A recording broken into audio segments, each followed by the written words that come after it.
everybody, welcome to day 28 of Don't Worry, Be Happy.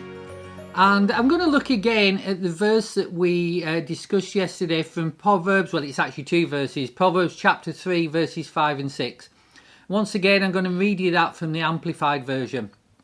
Lean on, trust in and be confident in the Lord with all your heart and mind, and do not rely on your own insight and your own understanding. In all your ways, know, recognize and acknowledge him, and he will direct and make straight and plain your paths. Now, I think it's true to say that most of us involve God in our lives to some extent. But this verse actually challenges us, and it says that we're much better off and will be happier if we involve him in all our ways. In all our ways, to acknowledge him and follow him as he directs our path. Now that raises a question, doesn't it? What does it mean to acknowledge him in all our ways? Well, I think it means to seek him, to look for his direction and submit our plans and goals to him, so he's then able to work them out according to his will and for our good. So it's important then that we don't just make our own plans and go our own way, expecting God to bless our plans as we've set them up and we've set on them and that we've decided for ourselves. That's often a mistake that I've made myself. And in making that mistake, what I've learned is that it didn't help me to not worry, and I certainly wasn't happy most of the time about the way it was looking.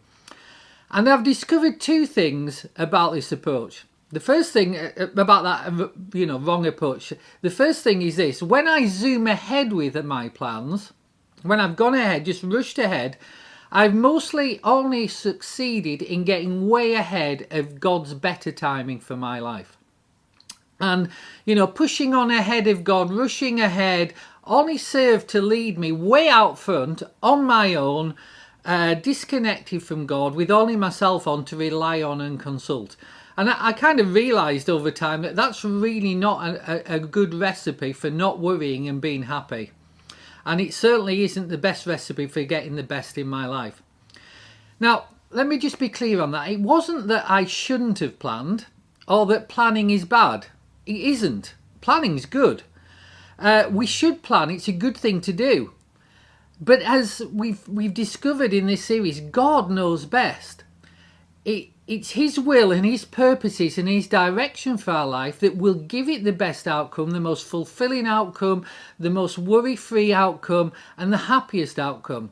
When it comes to living life in full and being happy, we want God's best.